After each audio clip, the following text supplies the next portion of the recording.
Kenjaku is an ancient jutsu sorcerer, at least thousands years old, essentially a brain that hops between bodies. But today, we are not talking about that. Today, we are talking about what Kenjaku actually wants from life. What's his greatest desire? 100年いや1000年後かな。君強すぎるんだよ。私の目的に邪魔なの。You see how he talks? You are too strong to be let loose. Let loose for the world? No, for himself. Kenjaku wants to shape the road Earth is going to take. He is immortal and he wants to decide which tree stands tall in the future and which shape is favorable for Kenjaku. You might ask, no shape. Kenjaku is an immortal obsessed with the control so much he forgot the point of the control. He wants the merger to happen, but he doesn't even know why. He just thinks it will be interesting. But why would Gege write a character like this? Is the only reason just the move to plot? Volume was interesting and just bad. We all remember when it's gonna come back to life, right? First thing is said,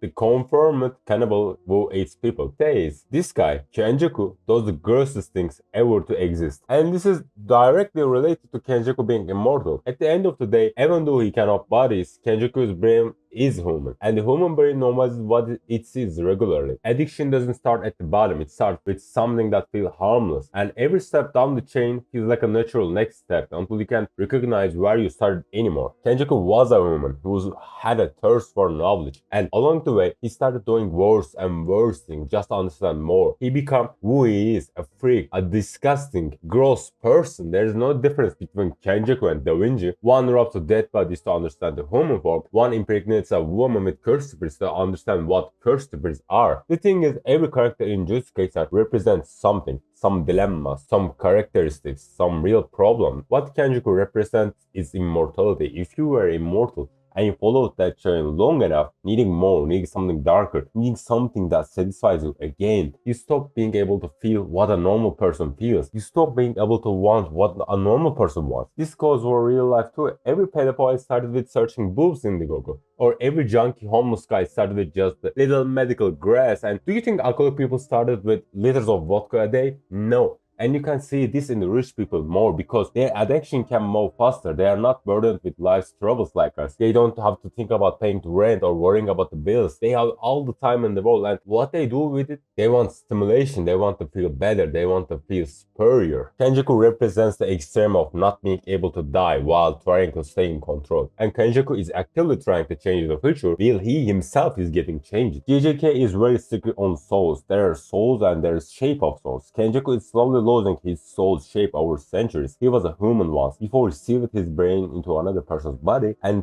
trust me, he was probably a very polite young man with a very bright future. That's what most addicted people have in the beginning. Kenjaku's addiction was knowledge. Maybe he wanted to know how it feels to use cursed energy. And that didn't satisfy him, so he wanted to understand science, and that didn't satisfy him either. He wanted to understand humans, how biology works. Still not enough. Then he wanted to know what it feels like to kill someone. Maybe he liked that. Then he wanted to understand how cursed spirits are born. Can he change that? Can he play God, create a special great cursed spirit from scratch? He couldn't.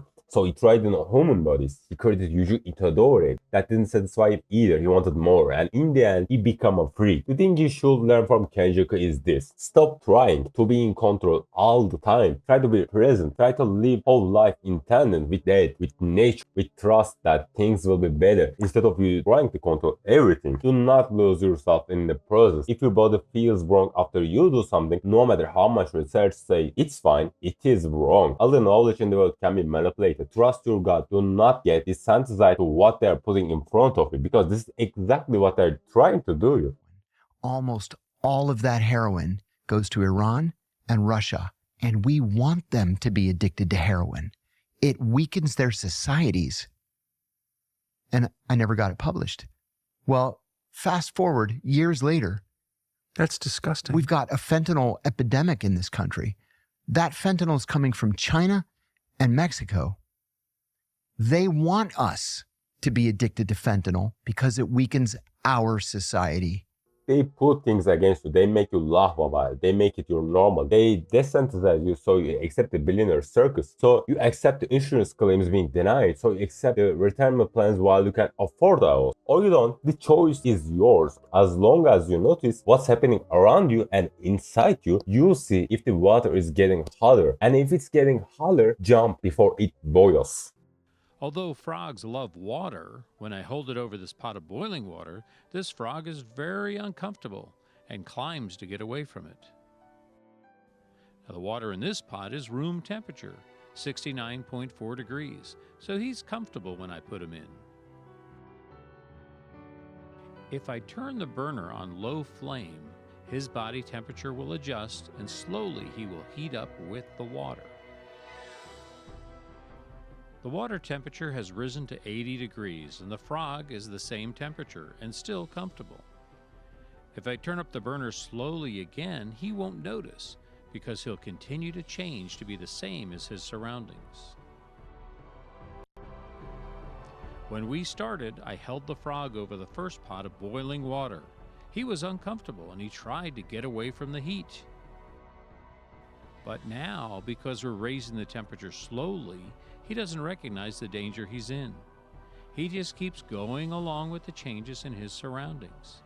Eventually, we can turn up the burner to a deadly boil. He will just keep trying to adjust with it.